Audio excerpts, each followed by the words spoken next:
एक समय पर सुप्रीम कोर्ट ने कहा था कि सीबीआई पिंजरे में बंद एक तोते की तरह है और सरकार का उस पर पूरा नियंत्रण है। आज इसी तरह की टिप्पणी ईडी के बारे में आई है। सुप्रीम कोर्ट ने ईडी यानी एनफोर्समेंट डायरेक्टरेट के कामकाज पर गंभीर सवाल उठाए हैं। कोर्ट का कहना है कि ऐसे कई मामले उनके सामने आए हैं जिससे लगता है कि एक खास पैटर्न है ईडी के काम करने का और एक तरह से ईडी का राजनीतिक इस्तेमाल हो रहा है। नमस्कार, सत्यहिंदी.com पर आपका स्वागत। मैं हूं शैलेश। आज सुप्रीम कोर्ट ने एक मामले पर सुनवाई के दौरान ईडी यानी एनफोर्समेंट डायरेक्टरेट के काम करने का जो तरीका है उस पर कई गंभीर सवाल उठाए और एक तरह से सुप्रीम कोर्ट ने कह दिया कि ईडी का राजनीतिक इस्तेमाल हो रहा है। ईडी को जो विपक्षी पार्टियां हैं उनके खिलाफ इस्तेमाल हो रहा है। हालांकि सुप्रीम कोर्ट ने किसी विपक्षी पार्टी का नाम नहीं लिया, लेकिन हमारे पास जो आंकड़े हैं, जो सुप्रीम कोर्ट ने समय समय पर या कुछ हाई कोर्ट्स ने समय समय पर ईडी के कामकाज को लेकर जो टिप्पणियां की है उसके आधार पर ये साफ कहा जा सकता है कि ईडी कहीं ना कहीं से सत्तारूढ़ दल यानी बीजेपी के इशारे पर काम कर रहा है और जो भी विपक्षी पार्टियां हैं, चाहे वो कांग्रेस हो या कोई क्षेत्रीय पार्टी हो, उनके नेताओं को बिना कारण फंसाया या मुश्किल में डाला जा रहा है। ईडी एक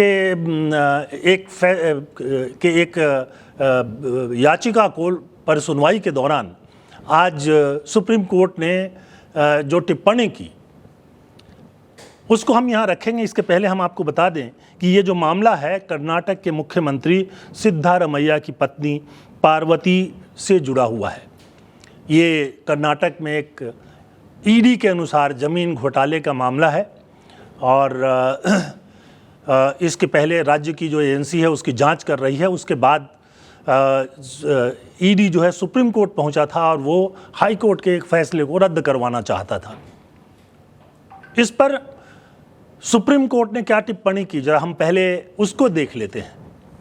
पहली टिप्पणी, राजनीतिक लड़ाइयां चुनाव में लड़ी जानी चाहिए, जांच एजेंसियों के जरिए नहीं। सोचिए ये कितना महत्वपूर्ण, ये बात कितनी महत्वपूर्ण है, सुप्रीम कोर्ट क्यों कह रहा है। दूसरी टिप्पणी, हमारा मुंह मत खुलवाइए, नहीं तो हम ईडी के खिलाफ कठोर टिप्पणी के लिए मजबूर हो जाएंगे। सुप्रीम कोर्ट के जज ये कह रहे हैं। और तीसरी टिप्पणी भी देख लीजिए, मेरे पास महाराष्ट्र का कुछ अनुभव है, आप देश भर में इस हिंसा को मत फैलाइए। आप समझ रहे हैं, कोर्ट ने कहा कि एक तरह की हिंसा है जिसको देश भर में फैलाया जा रहा है और उन्होंने माननीय न्यायाधीश ने ये भी कहा कि ये ईडी जो है वो पूरे देश में इस तरह की कार्रवाई कर रहा है। और कौन कौन से जज थे इस बेंच में?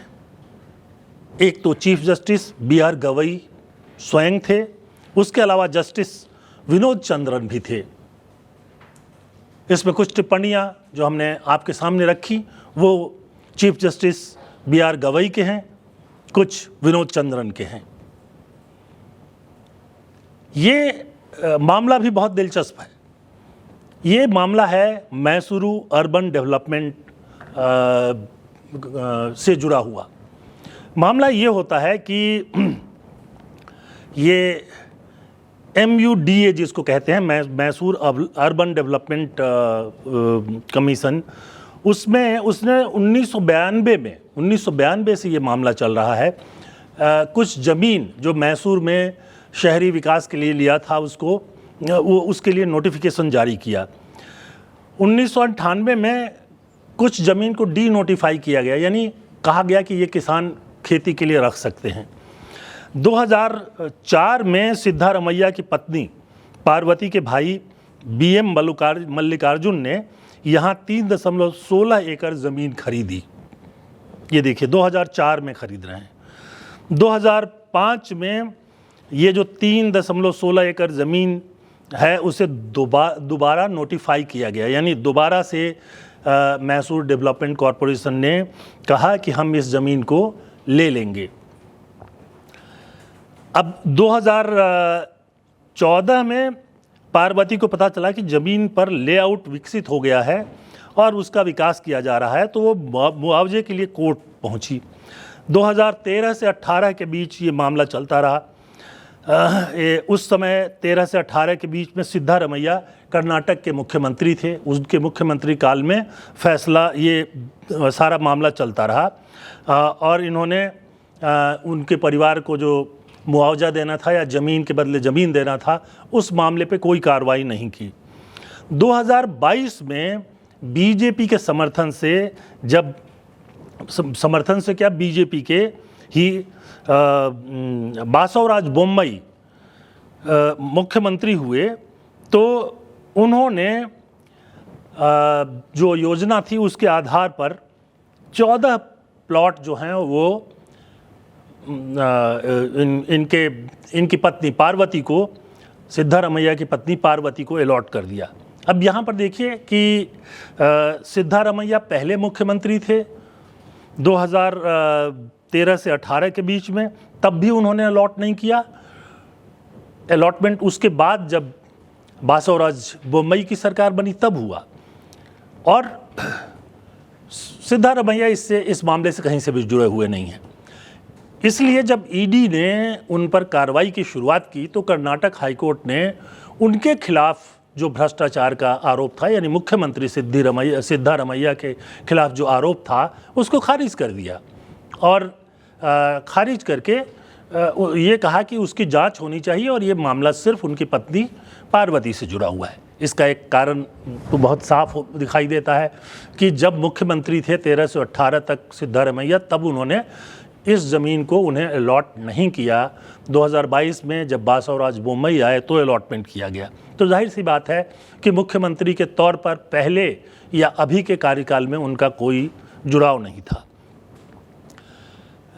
अलॉटमेंट बीजेपी की सरकार के दौरान हुआ था, लेकिन तब भी ईडी जो है वो बार बार उनको नोटिस भेज करके और सिद्धारमैया को किसी न किसी तरह से उस मामले में डालने की कोशिश में लगा हुआ था। अब ये जो पूरा मामला है उसको अगर आप एक तरह से देखें तो ये साफ तौर पर लगता है कि इन सब लोगों को फंसाने की कोशिश की जा रही है। अब कभी इसमें ईडी को आगे किया जाता है, कभी इसमें सीबीआई को आगे किया जाता है। आपको पता ही है कि दो मुख्यमंत्री इसके पहले गिरफ्तार किए जा चुके हैं। दिल्ली के मुख्यमंत्री अरविंद केजरीवाल और झारखंड के मुख्यमंत्री को इसी तरह के मामले में गिरफ्तार किया गया है। अब इसमें अगर देखें कि ये क्या सुप्रीम कोर्ट ने पहली बार इस तरह की टिप्पणी ईडी के खिलाफ की है, तो ऐसा नहीं है। 22 मई को इसी साल ये एक मामला है, तमिलनाडु शराब दुकान लाइसेंस मामला। सुप्रीम कोर्ट ने कहा कि ईडी ने सारी हदें पार कर दी हैं, राज्य सरकार की जांच एजेंसी इस मामले में कार्रवाई कर रही है, तो ईडी के हस्तक्षेप की क्या ज़रूरत थी। ये आप देखिए तमिलनाडु के मामले में 22 मई को कहा। अब फिर 5 मई को आते हैं, छत्तीसगढ़ में भी एक शराब घोटाला है, उस पर सुप्रीम कोर्ट ने सुनवाई के दौरान टिप्पणी की। एजेंसी बिना किसी ठोस सबूत के सिर्फ आरोप लगा रही है। हमने ईडी की कई शिकायतें देखी हैं, एक पैटर्न बन गया है, केवल आरोप लगाइए लेकिन किसी भी साक्ष्य का हवाला मत दीजिए। सुप्रीम कोर्ट यहाँ साफ कह रहा है, साफ टिप्पणी कर रहा है कि बिना सबूत के ईडी आरोप लगाती रही है। इसी तरह का एक मामला 12 फरवरी का है, ये छत्तीसगढ़ का ही शराब घोटाले के मामले पर है। ईडी की शिकायत पर संज्ञान लेने का आदेश एचसी से यानी हाई कोर्ट से रद्द हो गया है, तो आरोपी को जेल में क्यों रहना चाहिए। इस मामले में हाई कोर्ट ने एक आरोपी को वो मामला जो था वो रद्द कर दिया था, और उसके बाद भी ईडी सुप्रीम कोर्ट पहुंच गई थी कि उसको तो जेल में ही रहना चाहिए, अभी हमारी जांच चल रही है।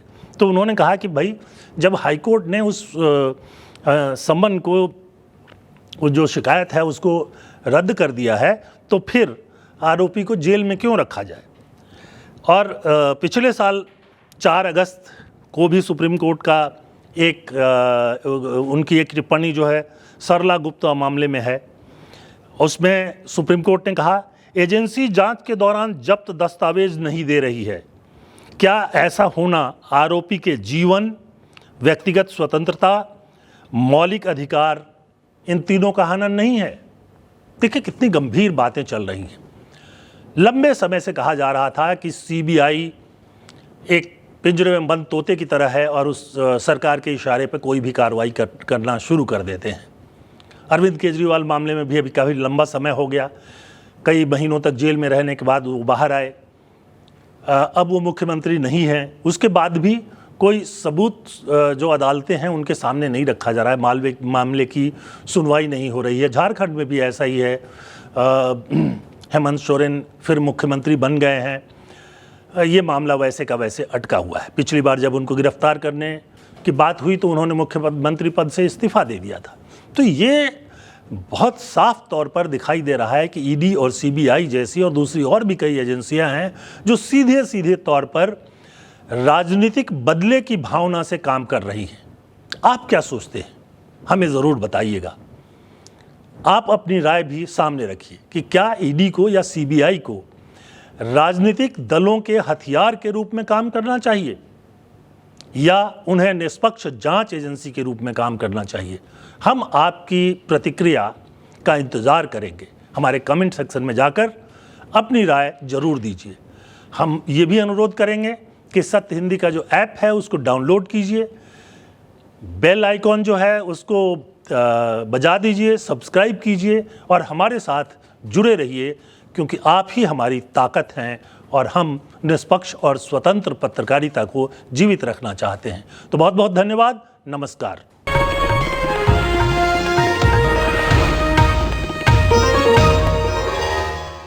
Copyright disclaimer under Section 107 of the Copyright Act 1976. Allowance is made for fair use for purposes such as criticism, comment, news reporting, scholarship, and research. Fair use is a use permitted by copyright statute that might otherwise be infringing.